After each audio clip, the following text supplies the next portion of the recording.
మన తెలంగాణకు రామగుండంలో ఎరువుల కర్మాగారాన్ని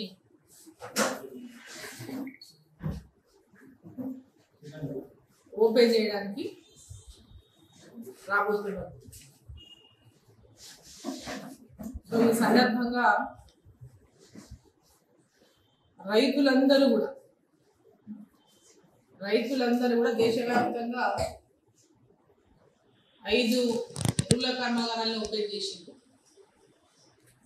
దాంట్లో మనది తెలంగాణలో ఓపెన్ అవుతున్నటువంటి కర్మాగారాన్ని ప్రారంభం చేస్తున్నారు రామగుండంలో. సో ఈరోజు రైతులకు పెద్ద ఎత్తున యూరియాని ఎరువులను తక్కువ ధరకే అందించాలి, రైతులకు పూర్తిగా అండగా ఉండాలనేటువంటి ఆలోచనతో ప్రధానమంత్రి గారు ఈ కర్మాగారాన్ని దేశవ్యాప్తంగా నిర్మిస్తారు. ముఖ్యంగా రైతులకు పెద్ద ఎత్తున సబ్సిడీస్ కూడా ఇస్తున్నారు. ఈ సందర్భంగా ఈ రాష్ట్ర ముఖ్యమంత్రి కేసీఆర్ గారు ఈ కర్మాగారం ఈ ఫ్యాక్టరీ ఓపెన్ చేస్తున్నటువంటి సందర్భంగా తన సంతోషాన్ని వ్యక్తం చేస్తూ ప్రధానమంత్రిని స్వాగతిస్తూ ఆ ప్రారంభోత్సవ కార్యక్రమంలో కూడా వారు పాల్గొనాల్సింది పోయి రాష్ట్ర ముఖ్యమంత్రి ప్రధానమంత్రి గారిని స్వాగతించి ఈ అభివృద్ధి కార్యక్రమాల్లో పాల్పంచుకోవాల్సినటువంటి సందర్భంలో పాలు పంచుకోకపోతే వాళ్ళకి ఇష్టం లేకపోతే అది సరే, కానీ ప్రధానమంత్రిని భారతీయ జనతా పార్టీని పైనే అభండాలు వేసి నాకు ఇన్విటేషన్ రాలేదని, మాకు తెలియదని తప్పుడు సమాచారాలు, అబద్ధపు సమాచారాలు ఈరోజు, ఎందుకంటే అబద్ధం తప్ప నిజం చెప్పడం వాళ్ళకి హిస్టరీలో లేదు. వాళ్ళ హిస్టరీలో అబద్ధం తప్ప నిజం చెప్పకూడదని ఎవరన్నా చెప్పిందేమో, నువ్వు నిజం చెప్తే నీ తలకాయ 100 ఒక్కలు అవుతుంది, అందుకే అబద్ధం తప్ప నిజం చెప్పడానికి.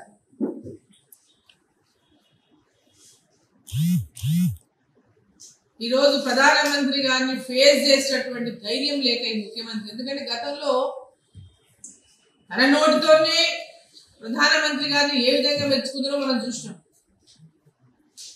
ఈ విధంగా ప్రధానమంత్రి గారిని నరేంద్ర మోదీ గారిని కొనియాడిందో మనం చూసినాం. ఈ రోజు భారతీయ జనతా పార్టీ తెలంగాణలో బలపడిందని, బలోపేతమైతే ఉందని, కేవలం రాజకీయంగా తన కుర్చీ ఎక్కడ కదులుతుందో అని భారతీయ జనతా పార్టీ మీద లేనిపోయినటువంటి అబద్ధాలు మాట్లాడుతూ ప్రధానమంత్రి గారిని నోటికి వచ్చినటువంటి విధంగా తండ్రి కొడుకులు మాట్లాడుతూ ఏ మాత్రం ప్రధానమంత్రి అనేటటువంటి గౌరవం కూడా లేకుండా మన దేశ ప్రధానిని పట్టుకొని నోటికి వచ్చినట్లుగా వీళ్ళు మాట్లాడతారు. వీళ్ళకి సంస్కారం అనేది ఏ కోశాన లేదనేటటువంటి విషయం మనకు అందరూ స్పష్టమైంది. వీళ్ళకి సంస్కారం లేదు, వీళ్ళకు ఉన్నది మాత్రం ఓన్లీ కుర్చీ మీద కన్ను తప్పితే, తెలంగాణ ముఖ్యమంత్రి కుర్చీ అధికార పీఠ మీద కన్ను తప్పితే తమ కుర్చీని ఎక్కడ ఎవరు ముందుకోపోకుండా కాపాడుకోవాలనేటువంటి ఒక ఆవ తప్పితే ఇంకొక వాటి మీద వాళ్ళకి ఆలోచనే లేదు. తెలంగాణ అభివృద్ధి మీద ఆలోచన లేదు, రైతుల యొక్క అభివృద్ధి మీద ఆలోచన లేదు. అభివృద్ధి అనేది కేవలం వాళ్ళకు ఒక వాడుక పదం మాత్రమే. వాస్తవంగా తెలంగాణలో అభివృద్ధి అనేటువంటి పదానికి అర్థం లేకుండా చేసింది కేసీఆర్ పాలన. వీళ్ళు నమ్ముకున్నది ఏంటంటే ఎన్నికల్లో డబ్బులు ఎదగలాలే, గెలవాలి, ప్రజలకు ఏం పని చేయకూడదు, ప్రజలను తమ కాళ్ళ కింద చెప్పుల కింద నలపాలి, తమ కింద డిపెండెన్స్ గా చేసుకొని మా కింద మా మోచేతి నీళ్లు తాగి బతకాలే తెలంగాణ ప్రజలు అనేది వాళ్ళకు ఉన్నటువంటి ఆలోచన. నిజంగా తెలంగాణ అభివృద్ధి కోరేటటువంటి వ్యక్తి అయితే తెలంగాణ అభివృద్ధిలో నిజంగా వాళ్ళకి అంత చిత్తశుద్ధి ఉంటే కేంద్ర ప్రభుత్వాన్ని కానీ ప్రధానమంత్రిని కానీ నోటికి వచ్చినట్లా తిట్టేటటువంటి పరిస్థితి ఉండదు. అన్ని రకాల కేంద్ర ప్రభుత్వం వీళ్ళకి ఇంతవరకు సహకరించింది ఎట్లా, సహకరించలేదు అని ఎప్పటి నుంచి తిట్టదనకాలు అనుకుంటున్నా మనం అందరం చూస్తూనే ఉన్నాం. భారతీయ జనతా పార్టీ ఎప్పుడైతే తెలంగాణ బలపడుతూ పోయిందో అప్పటి నుంచి తిట్ల ప్రాణాన్ని మొదలుపెట్టింది. ఇక కొత్త డ్రామా తెరలేపిండు. మొన్న మునుగోడు ఎన్నికల సందర్భంగా కొత్త డ్రామా, వాళ్ళ పార్టీ ఎమ్మెల్యేలను కొనుగోలు అయినటువంటి ఫామ్ హౌస్ డ్రామాకు తెరలేపిండు. దానిలో ఇప్పుడు సిట్ వేసిండు. సిట్టు ఇది సిట్ అంటే స్పెషల్ ఇన్వెస్టిగేషన్ టీం వాస్తవంగా, కానీ ఇక్కడ ఏమో సిట్ అంటే ఆయన సిట్ అంటే సిట్టు, ఉట్టు అంటే ఉట్టు, అది సిట్టు. దాని పరిస్థితి ఇంతకుముందు కూడా సిట్ వేసిండు. ఏ సిట్లోనైనా ఇప్పటిదాకా తేల్చిండా? నయం దాంట్లో ఒక సిట్ వేసిండు. ఇప్పటిదాకా ఏం తెరలేదు. దోచుకున్నంత దోచుకున్నారు. మొత్తం నయంని మొత్తం వీళ్ళ పరమైపోయిందని మొత్తం తెలంగాణ కూడా కూర్చుంది. నయం దాంట్లో సిట్ వేసి ఏమైందో ఇప్పటిదాకా ఏం తెలుసలేదు. రేవంత్ రెడ్డి ఓటు నోటు కేసులో సిట్ అయింది, ఇప్పటిదాకా ఏం తెలియలేదు. డ్రగ్స్ విషయంలో సిట్ వేసిండు. డ్రగ్స్ దాంట్లో ఆయన కుటుంబ సభ్యులే ఉందని, పెద్ద ఎత్తున ఎరుక ఉంది అని చెప్పి పెద్ద ఎత్తున వార్తలు వచ్చినాయి. వీళ్ళకు కూడా కుటుంబ సభ్యులకు కూడా భాగస్వామ్యం ఉన్నదని, తెర వెనుక వీళ్ళే ఉందని వచ్చింది. అది దానికి సిట్ వేసిండు. ఇప్పటిదాకా దానికి కూడా అతి గతి లేదు.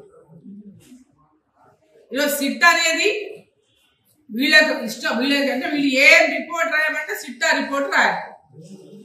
ఆ వేసిన వాళ్ళ టీం అంతా ఈయన పోలీస్ టీమే. మొత్తం మొన్నటిదాకా మునుగోడ పైసలు మంచిన టీము. పోలీస్ టీం అంతా పోలీసులతోనే డబ్బులు మంచిపిచ్చే. అసలు ఈరోజు రాష్ట్రంలో ఉన్నటువంటి పోలీసు వ్యవస్థనంతా కూడా పూర్తిగా దుర్వినియోగం చేస్తున్నాడు. తన స్వంత దీనికోసం వాడుకుంటున్నటువంటి ఈ ముఖ్యమంత్రి సిట్ అనేటటువంటి ఒక ఏమో సిట్ వేసిన అంటే మాట చెప్తే ప్రజలు నమ్ముతారు అనుకుంటే నమ్మడానికి సిద్ధంగా నిజంగా మీకు చిత్తశుద్ధి ఉంటే ముఖ్యమంత్రి గారికి నిజంగా సిట్ అనేటటువంటిది ఇప్పుడు ఈ ముగ్గురిని కాపాడడానికి ఈ సిట్ వేసిండా, తాను రూపకల్పన చేసినటువంటి ఫామ్ హౌస్, ఈ ఫామ్ హౌస్ స్టోరీకి కథ, స్క్రీన్ ప్లే, డైరెక్షన్ వహించినటువంటి కేసీఆర్ గారు ఈ స్క్రీన్ కంటే నిజంగా మీరు కనుక దీంట్లో మీకు భాగస్వామ్యం లేకుంటే, మీకు చిత్తశుద్ధి ఉంటే హైకోర్టు చీఫ్ జస్టిస్ తోన, సిట్టింగ్ జడ్జితోన మీరు విచారణ జరిపించండి. మీకు నిజంగా చిత్తశుద్ధి ఉంటే హైకోర్టు సిట్టింగ్ జడ్జితో దాన్ని విచారణ జరిపించండి.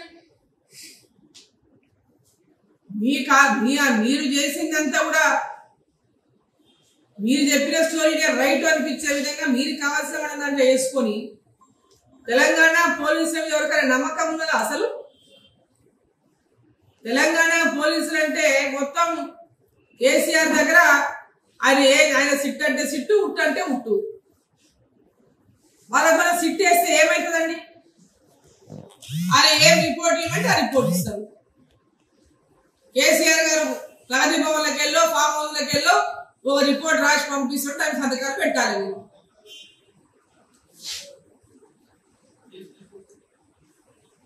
ఈరోజు ముఖ్యమంత్రి గారు ఈ ఫామ్ హౌస్ కథ చూస్తే మునుగోడ తీసుకొచ్చి వాళ్ళకి నిలబెట్టించి ఆనిముత్యాలంటే నమ్మల్లో ప్రజలకు ఏం చేయాలో అర్థం కాలేదు. ఆయన జోకేస్తున్నాడా, లేకుంటే ఆయన వాళ్ళని వెక్కిరిస్తున్నాడా, లేకపోతే ఏం చేస్తున్నాడో ఇవరకు అర్థం కాలేదు. ఆ నలుగురిని తీసుకొచ్చి నిమాయిషిలో బొమ్మలను పెట్టినట్టు పెట్టి ఆడిముచ్చారని చూపిస్తే ఆ ఆడియోలో చాలా స్పష్టంగా వాళ్ళు అమ్ముల పోలిక సిద్ధమైనట్టు వినపడుతుంది. ఆ దాని కథనంతా కూడా అడ్డం తిప్పి తాను రాసిన స్క్రీన్ ప్లే తలకిందులు అయిందని దాన్ని ఇంకో రకంగా తిప్పేసి దాని భారతీయ జనతా పార్టీ మీద రుద్దేయడానికి ప్రయత్నం చేస్తే చూసుకుంటే ఎవరు కూర్చోరు మిస్టర్ కేసీఆర్ అండ్ కేటీఆర్.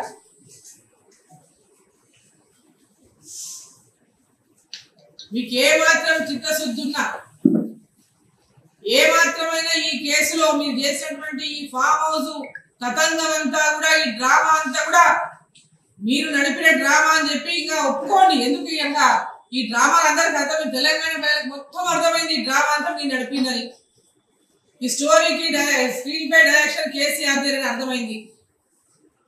మరి చెప్తున్నారు ఎవరు, వారం రోజులు ఢిల్లీలో కూర్చొని ఈ స్టోరీ రాసిందట, దీనికి స్క్రీన్ పై డైరెక్షన్ ఇచ్చినట, వచ్చి మొత్తం ఫామ్ హౌస్ స్టోరీ కథ బయటకు వచ్చింది.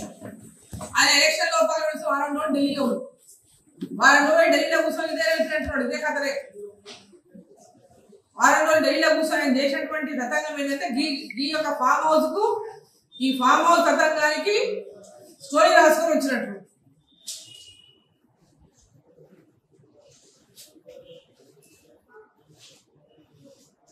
తెలంగాణ అభివృద్ధి కోరేవాడైతే నిష్పక్షపాతంగా ఈరోజు కేంద్ర ప్రభుత్వం అన్ని రకాలుగా పోయిన టర్మ్ లో సాకారం చేసిందని ఘనంగా చెప్పుకున్నారు, ఈ టర్మ్ లో కూడా ఘనంగా చెప్పుకున్నారు. స్టార్టింగ్ లో ఎప్పుడైతే భారతీయ జనతా పార్టీ బలంగా ఉన్నది పొందుకుంటుందని తెలిసినప్పటి నుంచి వీళ్ళకి గుండె ధర మొదలైంది. ఇంకా భారతీయ జనతా పార్టీ ఎట్లా ఏ విధంగా టార్గెట్ చేయాలి, ఏ విధంగా టార్గెట్ చేసి దీన్ని భారతీయ జనతా పార్టీని అడ్డుకోవాలి తెలంగాణలో అనేటువంటి ప్రయత్నమే తప్పితే మీ యొక్క వైఫల్యాలు, 2 సార్లు ప్రజలు మిమ్మల్ని గెలిపిస్తే ప్రజలు ఎంత మోసం చేసి మునుగోడు గెలుపా, మునుగోడులో మీ గెలుపే కాదు, మునుగోడు మీరు ఓడిపోయింది. టెక్నికల్ గా మీరు గెలిచిండొచ్చు, కానీ అది ఓడిపోయినట్లే లెక్క. తెలంగాణ ప్రజలంతా కూడా ఓడిపోయినారే, 100 కోట్లు పెట్టిగా గెలుపా అని ప్రతి ఒక్కరు మాట్లాడుకుంటారు మిస్టర్ కేటీఆర్ అండ్ కేసీఆర్. మీరు గెలిపిన టెక్నికల్ గా గెలిచినామని మీ ఊపిరి తీసుకొని పనికి వచ్చింది తప్పితే మీ ఆత్మలకు కూడా తెలుసు ఆ గెలుపు కాదు. మీ ఆత్మలకు కూడా తెలుసు మీరు మునిగోడులో ఓడిపోయినారు. ఎమ్మెల్యేలని, మంత్రులని, పోలీసులని, ఇంటెలిజెన్స్ ని మీరు వినియోగించుకున్నటువంటి వ్యవస్థ లేదు. విచ్చలవిడిగా డబ్బు, మాంసం, కోడి, ఇంటింటికి చీరలు, సారెలు, ఇంటింటికి వస్తువులు లెక్క కుక్కలు కానీ ఏమేమో ఇచ్చుకున్నాం. ఇంకా అన్ని రకాలుగా మీరు చేసినప్పటికీ కూడా ఒక పక్క భయం, పెన్షన్లు పోతాయనే భయం, ఒక పక్క ఆ భయం, ఈ భయం, అధికారంలో ఉన్నటువంటి భయం, ఇన్ని రకాలుగా మీరు ఇన్ని రకాలుగా అన్ని అష్టదిగ్బంధనం చేసినా మునుగోడు ప్రజలు ఇచ్చినటువంటి తీర్పు అది మీ గెలుపు కాదు.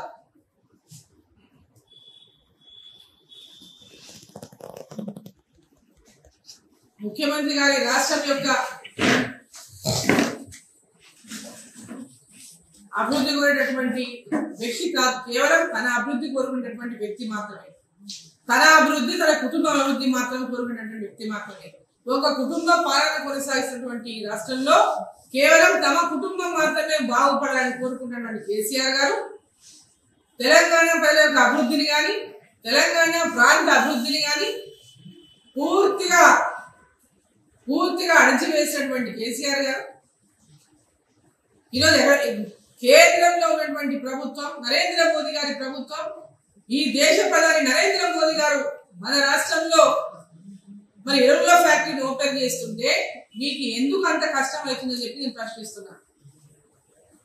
మీకు నిజంగా తెలంగాణ సంస్కారం కానీ, తెలంగాణ ప్రజల యొక్క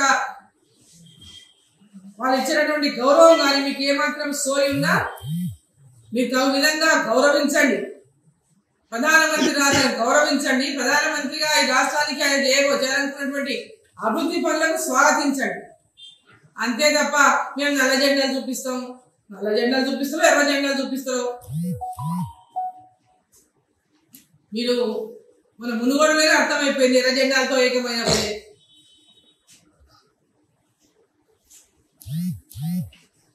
ఎర్ర జెండాల వాళ్ళు కూడా ఈరోజు నిజంగా దారుణం. మునుగోడులో వాళ్ళ యొక్క టీఆర్ఎస్ పార్టీ కలవడం అంటే ఇదొక దారుణం. తెలంగాణ ప్రజలంతా కూడా అభివృద్ధిని కోరుకుంటున్నారు. తెలంగాణ రాష్ట్రంలో తెలంగాణను అభివృద్ధి వైపు మలపడానికి భారతీయ జనతా పార్టీ కేంద్ర ప్రభుత్వం నరేంద్ర మోదీ గారి ప్రభుత్వం ఈరోజు చిత్తశుద్ధితో పనిచేస్తూ ఉంది. ఈ రాష్ట్రంలో అధికారంలో లేకున్నా అన్ని రకాలుగా తెలంగాణ రాష్ట్రానికి అండగా నిలిచింది, అండగా నిలుస్తున్నది కూడా. మీకు ఏమాత్రమైనా కూడా గౌరవము లేదా తెలంగాణ ప్రజల యొక్క ఆత్మ గౌరవము అన్ని మీ చేతుల్లో బందీ అయిపోయాయి. మీరు స్వాగతించినా స్వాగతించకపోయినా తెలంగాణ ప్రజలు స్వాగతిస్తున్న నరేంద్ర మోదీ గారిని. రైతాంగాన్ని అంతా కూడా రేపు రైతులందరూ కూడా ప్రతి ఒక్క నియోజకవర్గంలో రూరల్ ఏరియాస్ ఉన్నటువంటి నియోజకవర్గాల్లో రైతులందరూ కూడా ప్రధానమంత్రి గారి యొక్క రామగుండంలో వారు ఇవ్వబోయేటటువంటి సందేశాన్ని రైతులందరికీ ఉద్దేశించి వాళ్ళు ఇవ్వబోతున్నటువంటి సందేశాన్ని ప్రతి నియోజకవర్గంలో రైతులు కూడా ఆ యొక్క సందేశాన్ని రేపు వినబోతున్నారు. గద్వాల నియోజకవర్గంలో కూడా రేపు రైతులందరూ ఒక చోట మరి ఏకమై ప్రధానమంత్రి నరేంద్ర మోదీ గారు రామగుండం ద్వారా రైతులకు ఇచ్చినటువంటి సందేశాన్ని కూడా ఇక్కడ కూడా కార్యక్రమం ఏర్పాటు చేయబడింది. కాబట్టి రైతులందరూ పెద్ద ఎత్తులో పాల్గొని మరి ఇక్కడ ప్రధానమంత్రి గారి యొక్క సందేశాన్ని మరి వినవలసిందిగా మీడియా కూడా దాని గురించి రైతులకు తెలుపవలసిందిగా నేను కోరుతున్నాను. హాయ్ ఫ్రెండ్స్, మా టుడే టుమారో యూట్యూబ్ ఛానల్ చూస్తున్నందుకు చాలా థ్యాంక్స్. మరిన్ని లేటెస్ట్ వీడియోస్ కోసం వెంటనే సబ్స్క్రైబ్ చేయండి. అలాగే ఈ బెల్ ని కూడా రింగ్ చేసేయండి. మా నోటిఫికేషన్స్ అన్ని మీ మొబైల్లో వస్తాయి. అలాగే మా వీడియోస్ మీకు నచ్చితే లైక్ చేయండి, షేర్ చేయండి, నచ్చకపోతే కామెంట్ చేయండి.